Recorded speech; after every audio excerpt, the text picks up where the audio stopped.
depuis 2018, l'UNESCO avec l'OMS, depuis quelques études, notamment celles publiées concomitamment par l'ONU et l'UNESCO en 2018, ont fait un constat, après quelques recherches, que dans certains pays du monde, plus de la moitié des jeunes filles ignorent ce qui leur arrive pendant leurs règles. Donc, on a fait un constat que la majorité des filles ou des femmes ne savaient pas c'est quoi les règles, ou ils ne comprenaient pas, ils se disaient peut-être c'est un phénomène qui surgit et qu'on n'a pas d'explication. Cela se manifeste aussi chez les jeunes filles qui voient leur ménage en premier, parce que la majorité de ces filles ne sont pas préparées psychologiquement et mentalement, et du coup, elles sont surprises de voir 10 ans venir de leur partie intime. Et ça, c'est parmi les problèmes et parmi les causes du silence qu'on observe sur ces dossiers ou cette affaire. L'apparition des ménages ou premières règles est un grand événement chez toute jeune fille, et souvent cette date-là reste marquée dans la mémoire de la fille pendant beaucoup d'années, et elle s'en souvient. Dans nos milieux, les ménages ou les premières règles apparaissent souvent entre 12 et 14 ans. Mais il en va, donc ça c'est une moyenne, c'est une période moyenne, mais il y a aussi chez d'autres jeunes filles où ça peut apparaître avant cet âge, et chez d'autres après cet âge. Les menstruations marquent ainsi les premiers jours du cycle mensuel suivant. Alors, une étude du Royaume-Uni et en Irlande en février 2023, qui a été publiée par Glamour, a montré que plusieurs femmes ont des répercussions psychiques et mentales liées aux perturbations observées pendant les règles. En Espagne, par exemple, actuellement, on accorde des congés menstruation. Comme on donne des congés chez des femmes qui accouchent, des congés de maternité actuellement, et aussi ils donnent des congés menstruation. C'est-à-dire à cette période-là, il y a certaines femmes qui se sentent inconfortables et qui ne savent pas bien mener leurs activités. Et leur gouvernement a jugé bon de rendre ça officiel.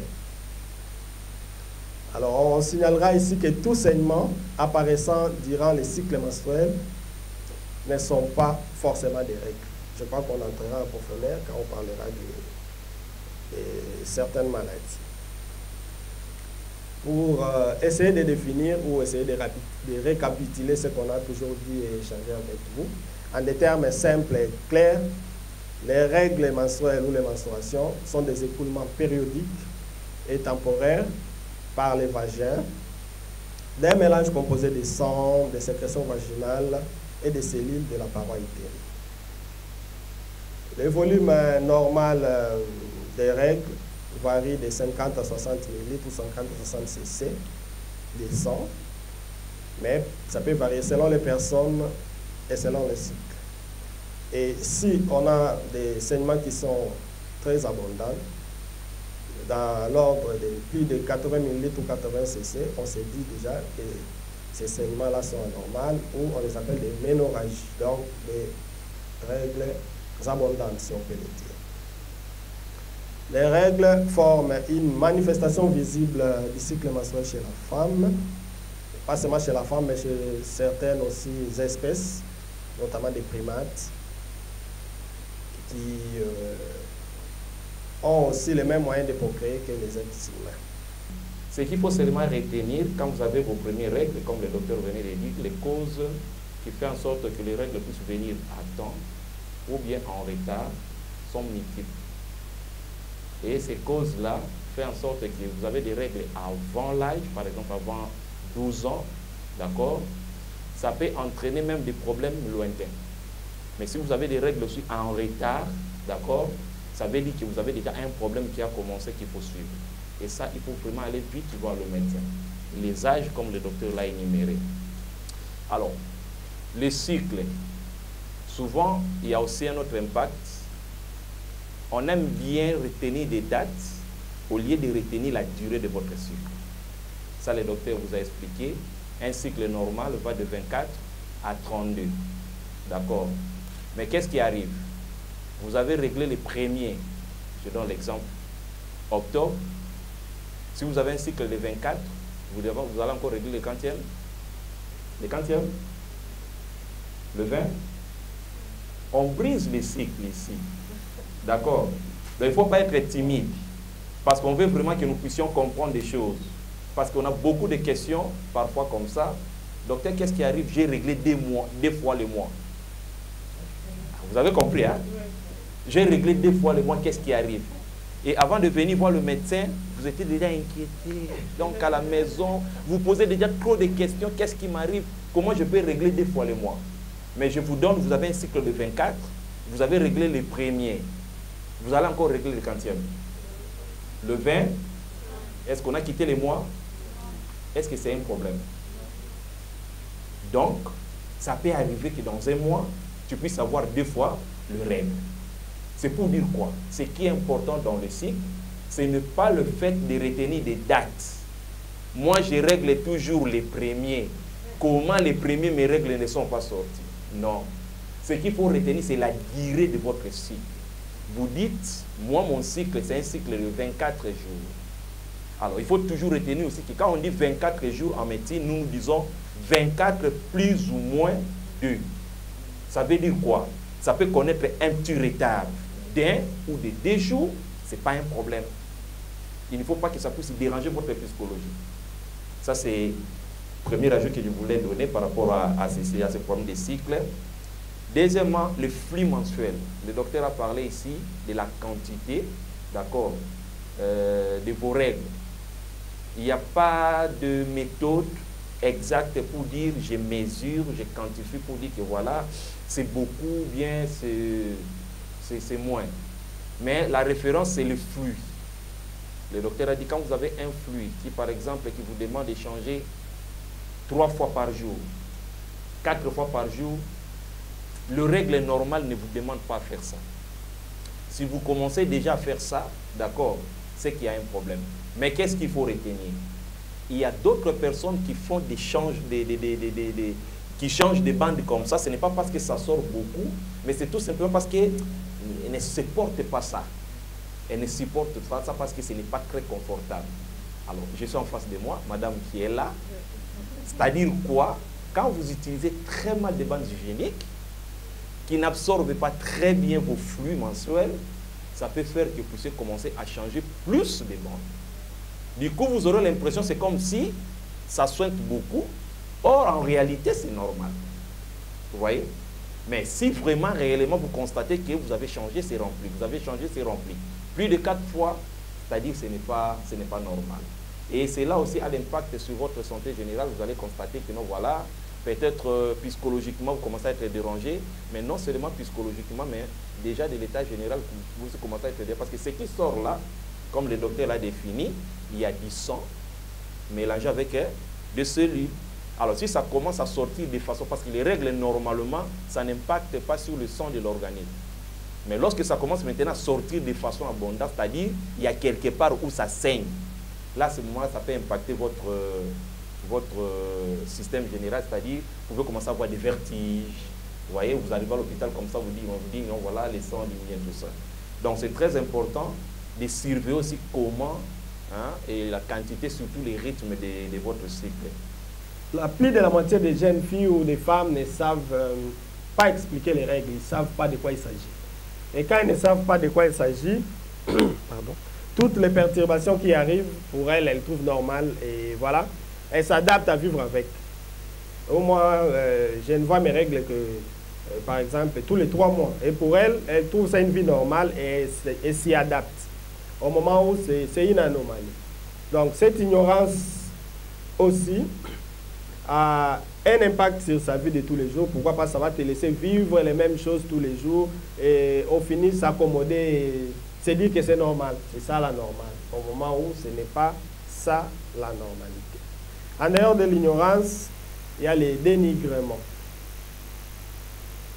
L'effet, par exemple, d'être en train de régler plus de 2 fois par exemple, ou 2 fois le mois, et que des fois ces règles-là arrivent à vous surprendre dans un milieu qui n'est pas approprié, ça apporte une certaine honte, ou même dans l'école, à l'école, au lycée et tout, une fille qui a ses règles dans un moment inattendu et qui arrive à salir sa jupe, c'est toute la salle ou l'environnement qui s'en manque et qui, voilà, on donne même des surnoms sur la fille.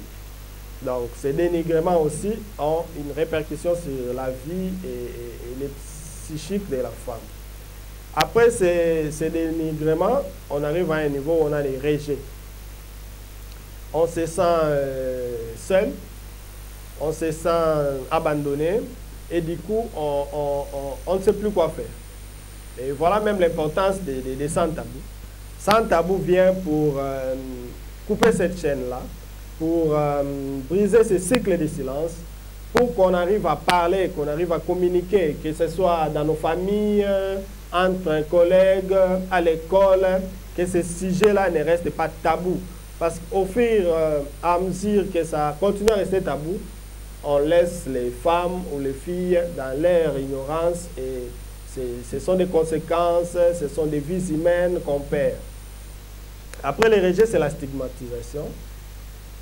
Les femmes, par exemple, qui règlent plusieurs fois, donc plusieurs jours, se sentent souvent dans un état de moquerie. Et même dans la maison, il y a par exemple certaines filles où on sait quand elle a ses règles, tout le monde sait. Dans la maison, tout le monde est au courant que celle-là a ses règles. Et du coup, on s'en manque. Et la personne elle-même, elle se sent recroquevillée en soi-même. Et elle se sent frustrée, quoi.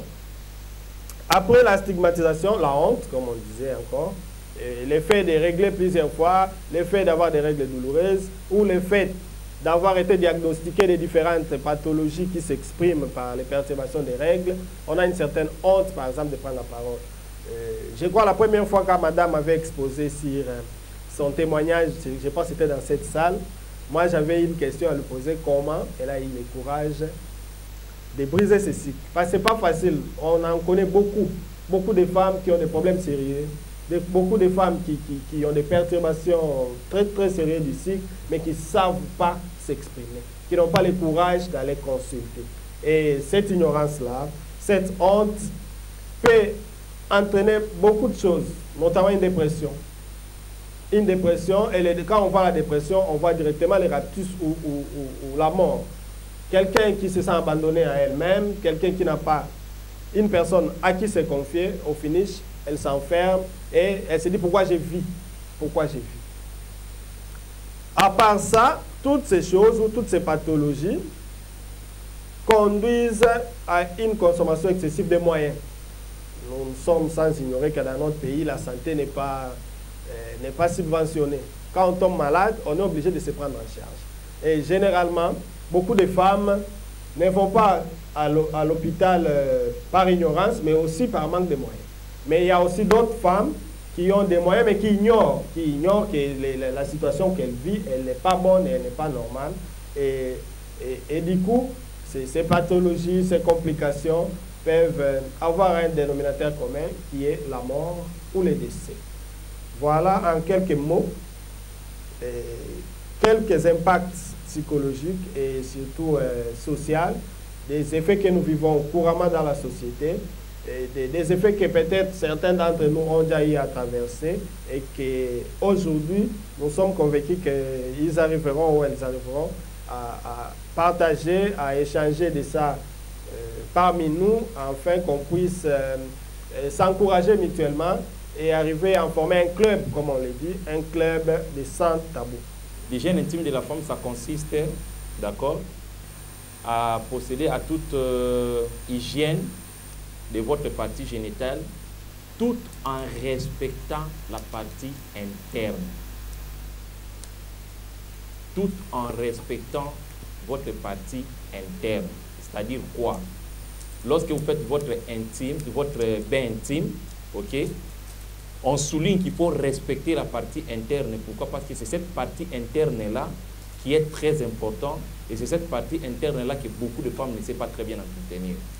Je vais commencer par un petit rappel à ce qui concerne la partie interne. que nous avons tous appelé ici parce que nous sommes en train de parler des sans tabous, c'est-à-dire les vagins. Les vagins, c'est ce petit tunnel qui est constitué de muscles, ok, dont la muqueuse est bornée par plusieurs composantes. Alors, au niveau de l'appareil génital, quand vous regardez ce tunnel, vous allez voir que cette couche à l'intérieur est humide. On appelle ça le flore génital. Cette partie est humide et dans cette couche-là, nous avons des germes qu'on appelle les germes saprophytes. C'est-à-dire que ce sont des germes qui ne causent pas la maladie. Et ces germes ont un pH par rapport à l'intérieur du vagin. Et l'équilibre maintenant de ces germes fait en sorte que les vagins puissent maintenir un pH neutre, c'est-à-dire un pH autour de 4,5 à 5,5. Ça veut dire quoi? La pression atmosphérique au niveau de votre appareil génital fait en sorte que lorsqu'il y a des microbes qui entrent, ces microbes trouvent un milieu qui est protégé. Vous avez compris? C'est-à-dire qu'il y a des microbes qui, à ces milieux-là, ce sont des microbes qui fournissent une certaine composante, c'est-à-dire l'acide et l'alcalin, ça crée un milieu net. Ce qui fait que lorsqu'il y a un autre microbe qui vient détruire votre flore, ces microbes-là rencontrent déjà une résistance. Pourquoi? Parce que votre flore est protégée. Maintenant, lorsque vous faites un déséquilibre de votre flore génitale, c'est-à-dire au niveau de votre vagin, vous exposez votre vagin. Le déséquilibre peut venir où? Le déséquilibre peut venir dans le fait que si vous éliminez plus les microbes qui protègent votre vagin, le milieu de votre vagin va devenir acide. Une fois ça devient acide, ça expose à certains microbes. Ou soit, lorsque vous l'entretenez mal, ça va devenir alcalin et puis ça expose aux microbes. Alors la question maintenant qu'il faut répondre, c'est comment faire les bains intimes. Pour faire ces bains intimes, j'ai repris 10 règles d'or dont vous allez rencontrer quelques-uns à ce niveau-là. La première des choses, si vous voulez faire votre bain intime, c'est quoi? Il faut éviter les toilettes intimes excessives. J'ai toujours lancé un slogan. Chez la femme, trop propre va dire trop sale. Trop propre veut dire trop sale. C'est-à-dire quoi? Votre vagin, ne crois pas que si vous l'entretenez plus, vous le rendez propre. Ah, tout le monde me regarde, hein? C'est contradictoire, non? Je vais être propre, c'est-à-dire je dois plus l'entretenir. Mais là, on dit, quand vous l'entretenez plus, vous rendez ça sale. Pas trop de bains intimes excessifs. Quand je parle de bains intimes ici, j'ai défini, vous devez faire votre bain intime tout en respectant la partie interne. La partie interne, quoi. Quand vous voyez votre appareil génital, vous avez les grandes lèvres, ok? Ce qui est visible, c'est ce que vous voyez, non?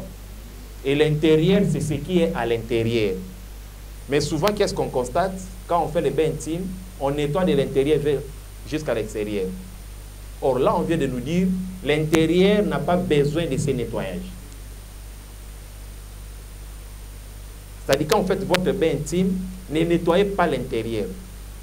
N'introduisez pas des doigts là-bas à l'intérieur pour nettoyer. Ça n'a pas besoin de ça. Pourquoi? Parce que la flore génitale en question, c'est fait de sorte que quand vous marchez, quand vous dormez, les mouvements que vous faites, tout ce qui est comme saleté sort de soi. On appelle ça l'auto-lavage. Du coup, le germe qui reste à l'intérieur continue à protéger votre partie interne. Maintenant, lorsque vous vous nettoyez à l'intérieur, ça veut dire quoi? Vous mettez soit de l'eau, vous mettez soit tout ce qui est comme produit. D'accord? C'est-à-dire que vous êtes en train de détruire les germes qui sont à l'intérieur. Or, en détruisant les germes qui sont à l'intérieur, le milieu va rester sans défense. C'est comme ça que j'ai dit, trop propre, trop sale. La saleté ici, c'est le fait que vous avez détruit les milieux intérieurs. Du coup, vous êtes exposé à faire maintenant des infections. C'est comme ça que vous allez vous poser la question. Quand vous allez dans vos maisons, vous avez des douches très propres. C'est ça, non? Très bien nettoyé, clean. Vous n'aimez pas vraiment être sale. Mais vous constatez chaque mois, vous faites des infections. Vous posez des questions, mais qu'est-ce qui m'arrive? Chaque mois, je fais des infections. Pourquoi? Et pourtant, quand j'arrive à la maison, écoute, nos toilettes, c'est clean. Tu peux manger à l'intérieur. Mais vous allez voir, bon, une fille comme ça, qui est dans un endroit où les toilettes, c'est direct. Hein? Direct, kiff.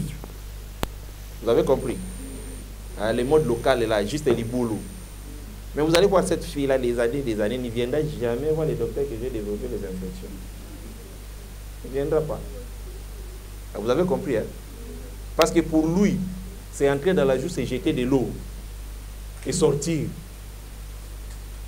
Mais les infections génitales, ça ne vient pas. Tout simplement parce que toi, tu crois qu'en faisant ça, tu es en train de te rendre propre.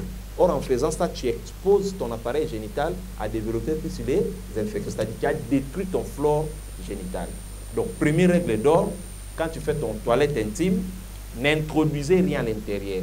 On recommande à la limite, d'accord, par semaine, si vous voulez le faire, c'est 2 à 3 fois. Là où il faut plus nettoyer, d'accord, c'est l'extérieur.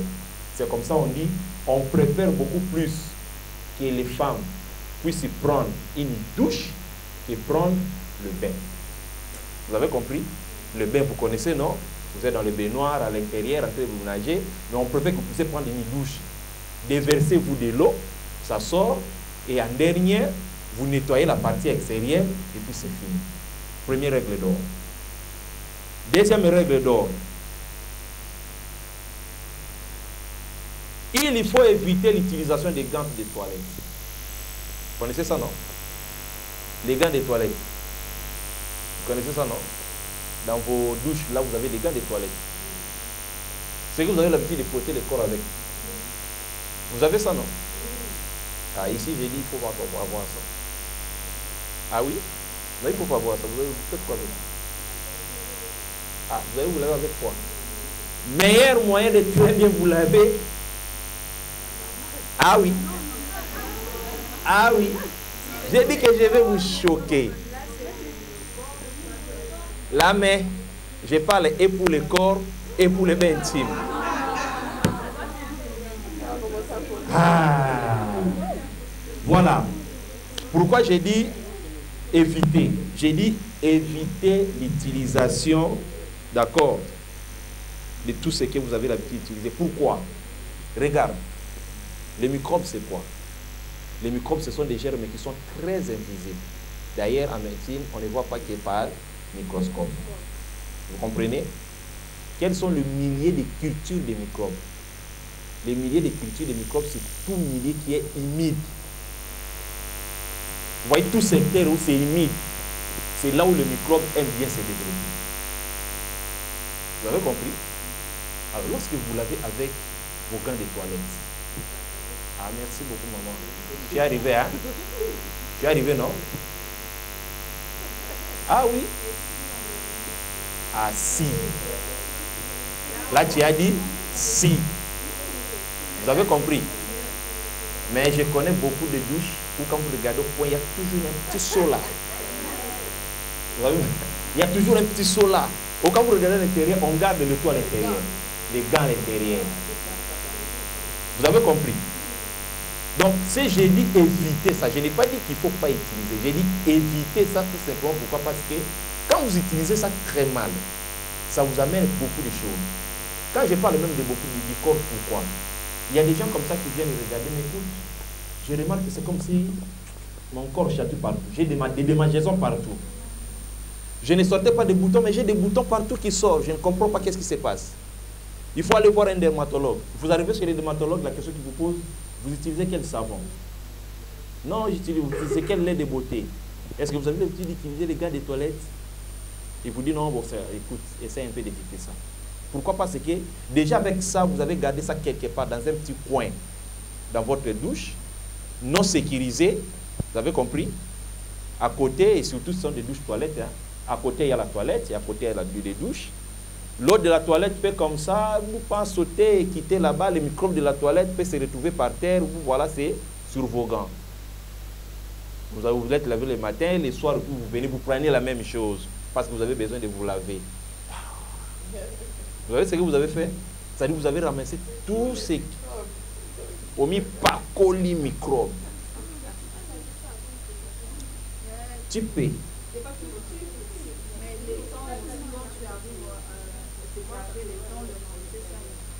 Vous comprenez?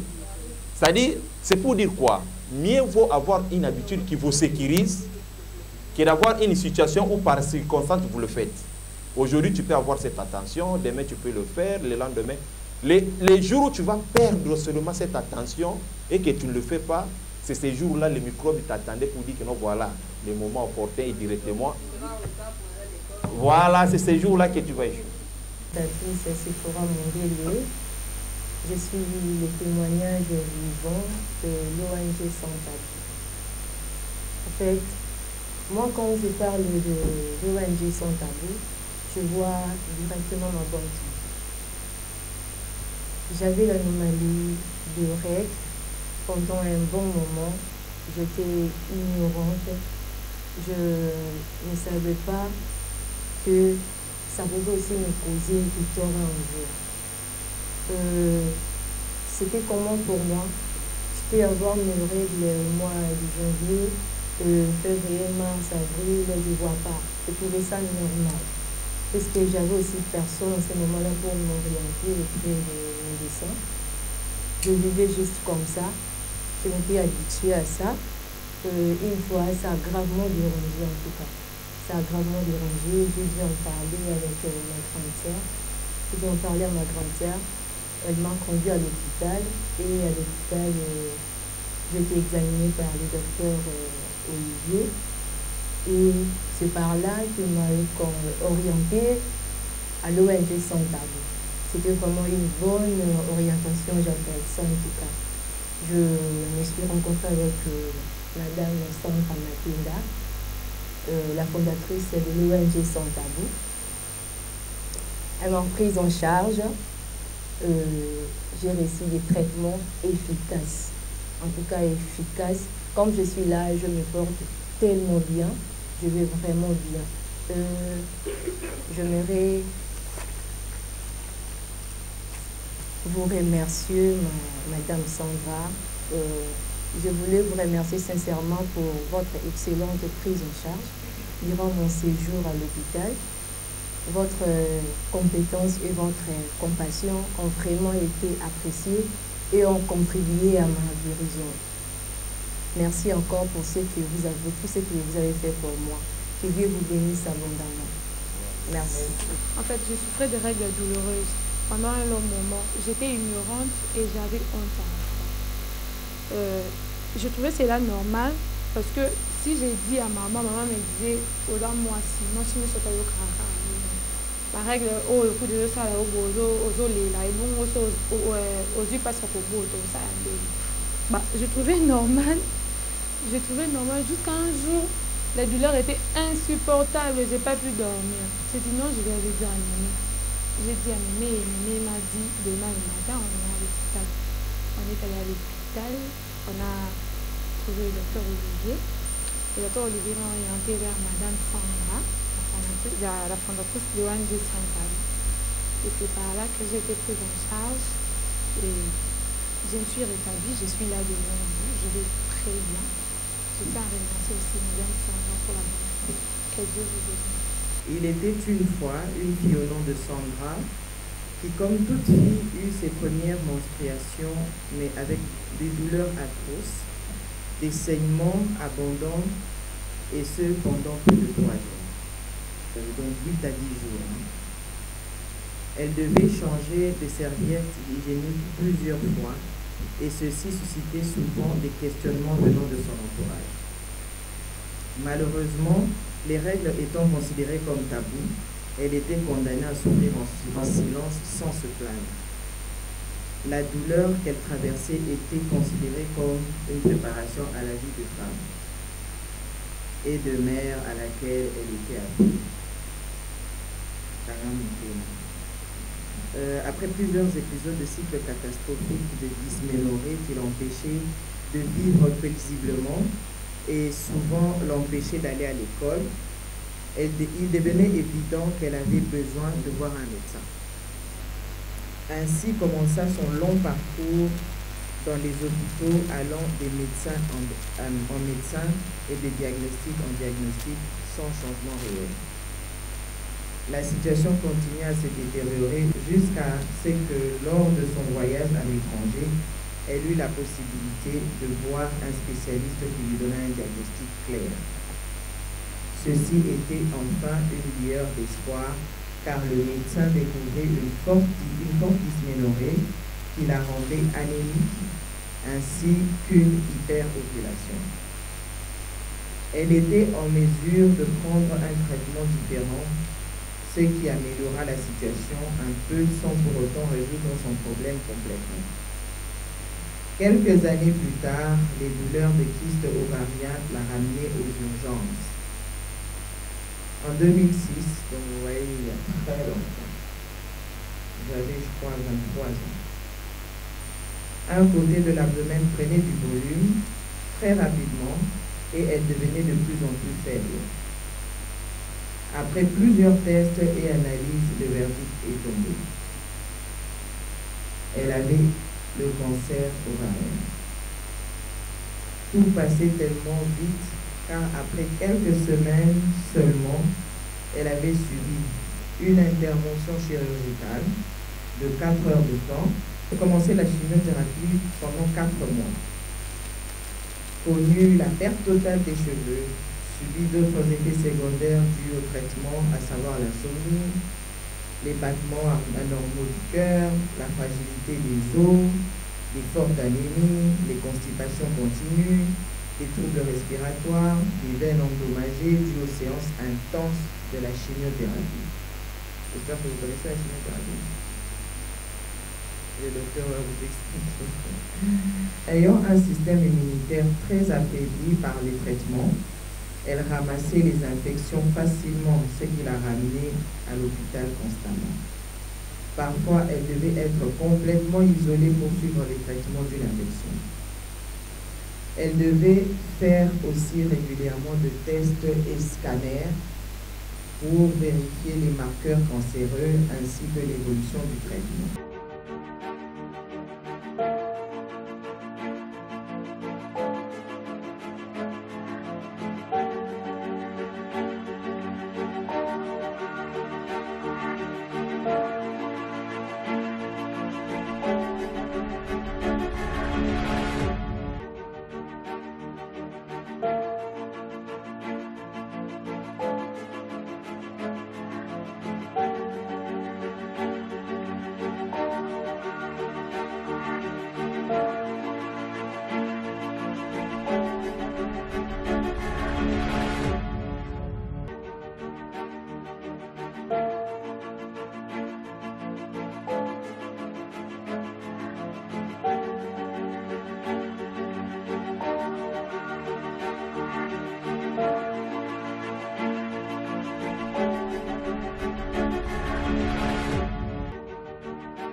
Le mois d'octobre, dans le monde, on célèbre la journée de la jeune fille.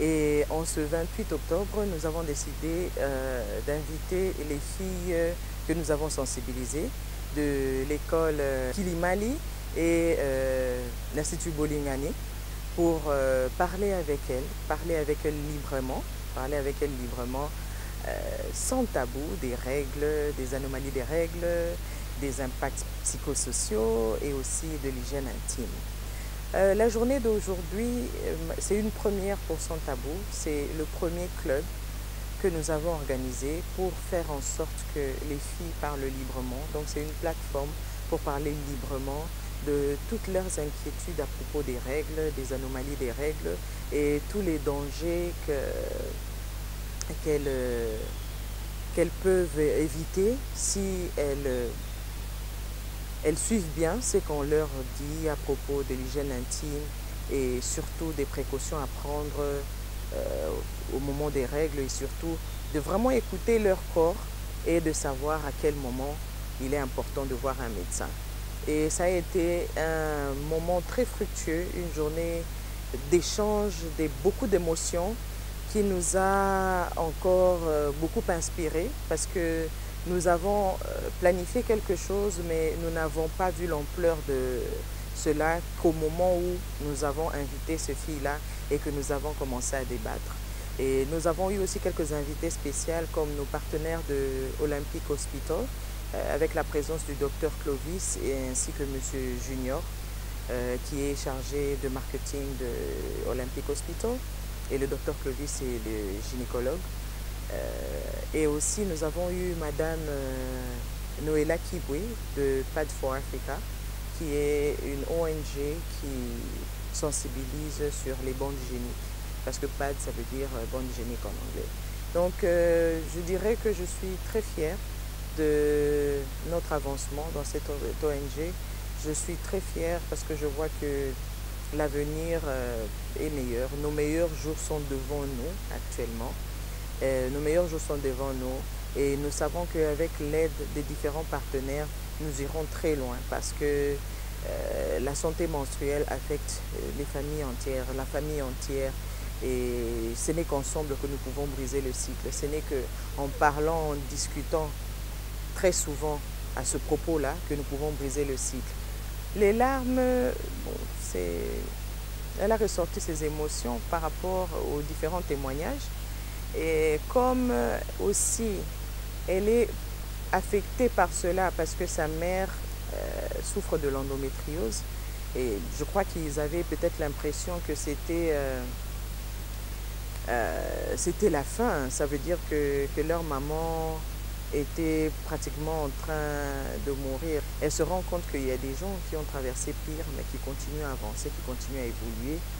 Je crois que ça l'a encore très affectée parce qu'elle s'est dit que ça lui a peut-être redonné de l'espoir. Elle s'est dit que, mais si elle a vécu ça et qu'elle arrive à marcher, c'est que ma mère ira encore plus loin. Parce qu'en réalité, j'ai parlé d'un témoignage de plus de 10 ans. Et je crois qu'elle a encore donné quelques années à sa mère, plusieurs années à sa mère. Et ça, je crois que ça l'a fait plaisir. Elle avait besoin d'entendre ça de la bouche de quelqu'un d'autre. Le câlin, c'était juste la réconforter pour lui montrer que je suis avec toi. Je comprends ta peine. Je comprends ta peine, je suis passée par là. Donc voilà un peu l'effet câlin. Parce qu'en réalité, la majorité des personnes qui traversent ces histoires d'anomalies des règles se posent des questions dans le silence, à l'interne. Et ne savent pas à qui se fier. Et très souvent, c'est tout ce qu'elles recherchent, quelqu'un qui les comprenne, quelqu'un qui peut leur donner ce câlin-là, cette affection-là pour dire que je suis avec toi, je te comprends. C'est pour cela que nous sommes en train vraiment de sensibiliser pour éviter les stigmas qui emmènent à la dépression et qui peut même amener à la mort. Bon, mon message aux jeunes filles d'aujourd'hui, c'est d'être un peu plus braves. Je sais que ce n'est pas évident de parler de certaines choses dans nos familles, surtout que tout est encore considéré comme tabou. Il est vraiment difficile de s'exprimer librement et de parler de ce qui les affecte, mais il faudra toujours penser au lendemain. De la même façon, quand elles ont l'habitude de penser que moi je serai telle personne dans l'avenir, je serai quelqu'un de grand, il faut aussi penser comme cela pour sa santé menstruelle, pour sa santé, parce que son appareil reproductif est elle est très imprévisible. Alors il est important à chaque fois, tout ce qui se passe, d'être très alerté, très alarmé pour pouvoir prendre le courage de partager avec les parents, avec les amis, avec les frères et sœurs de ce qui dérange avec les règles douloureuses. Comme ça, elles peuvent avoir l'aide rapidement, elles peuvent être prises en charge très tôt, parce que le plus tôt on est pris en charge, le plus tôt on est en train d'aller vers la guérison.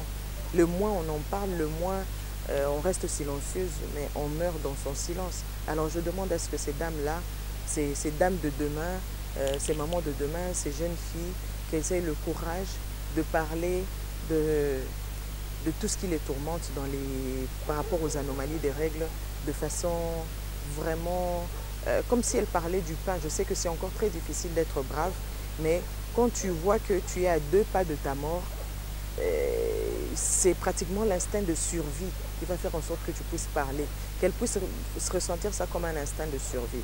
Donc je demande à tout le monde qu'on se mette ensemble, même avec nos frères qui peuvent aussi parler, parce que je suis sûre que nos frères aussi ont des expériences dans ce sens-là, où il y a une sœur, où il y a une amie qui traverse ce genre de situation, d'essayer d'en parler afin que nous tous ensemble, nous puissions briser le cycle pour un style de vie meilleur et pour une longévité. Aujourd'hui était un grand événement. Nous avons célébré notre première table ronde. Comme on ne sait jamais de le dire, à Sans Tabou, c'est une organisation qui milite pour la connaissance de la jeune fille et de la femme pour tout ce qui est des anomalies des règles. Alors, comme dans la vision de la présidente, nous avons comme objectif de pouvoir partager les messages. Nous nous sommes dit qu'aujourd'hui, nous allons lancer notre première table ronde qui est un événement qui rassemble les personnes qui ont un témoignage en commun. Et ça a été un plaisir aujourd'hui d'échanger avec les jeunes filles et les jeunes dames sur tout ce qui est impact psychologique des anomalies des règles. Après cela, nous avons eu à assister à des témoignages magistraux de Madame la Présidente et de 2 ambassadrices qui ont aussi emboîté les mêmes pas en brisant le cycle. Cette journée d'aujourd'hui est exceptionnelle parce que les filles se sont senties aisées, se sont senties ouvertes, elles ont partagé leurs messages et elles disent qu'elles sont rentrées pleines d'espoir. Les cycles du silence qui se tournent autour des règles est considéré comme étant brisé et nous espérons qu'à la prochaine fois, nous aurons beaucoup plus d'ambassadeurs et ambassadrices qui iront propager les messages pour qu'on arrive à concrétiser ces rêves-là, qui est de briser le cycle de silence pour qu'enfin nos jeunes dames, nos mamans qui meurent d'ignorance et des pathologies qui peuvent être traitées à l'avance puissent enfin être traitées à temps et trouver les souvenirs. J'ai aimé la journée d'aujourd'hui. On a reçu une invitation de l'ONG qui est dénommée Sans Tabou et on a rencontré la fondatrice, Madame Sandra. Elle nous a vraiment très bien accueillis et on était ravis de faire part à la table ronde. C'était vraiment un truc important pour nous et on a compris certains trucs sur ce qui se passe dans la vie de la femme. Et certaines filles ignorent en fait ce qui se passe avec elles. Et ici, on a compris, on a eu ce courage que Madame Sandra a partagé avec nous. Nous devons être courageux. Nous devons participer aussi parce que cette ONG, en tout cas pour moi, je reviendrai. C'est une très belle occasion et merci pour tout. Merci d'abord à l'ONG Sans Tabou parce qu'encore une fois, ils nous ont vraiment beaucoup éclairés. C'était vraiment des témoignages qui nous ont beaucoup touchés. Et personnellement, je serai la future ambassadrice de l'ONG Sans Tabou parce que tout ce qu'on nous a appris ici a vraiment été un soubassement pour notre éducation parce que tout ce qu'on a parlé, les parents trouvent que c'est seulement des choses taboues. Mais c'est bien que l'enfant puisse connaître pour ne pas s'exposer à des risques. Et c'est ce que l'ONG Sans Tabou fait dans nos vies. On est vraiment très content d'être venus et d'avoir participé. Je conseillerais aux autres aussi de venir, de visiter l'ONG et ils auront vraiment beaucoup de choses à apprendre. Merci.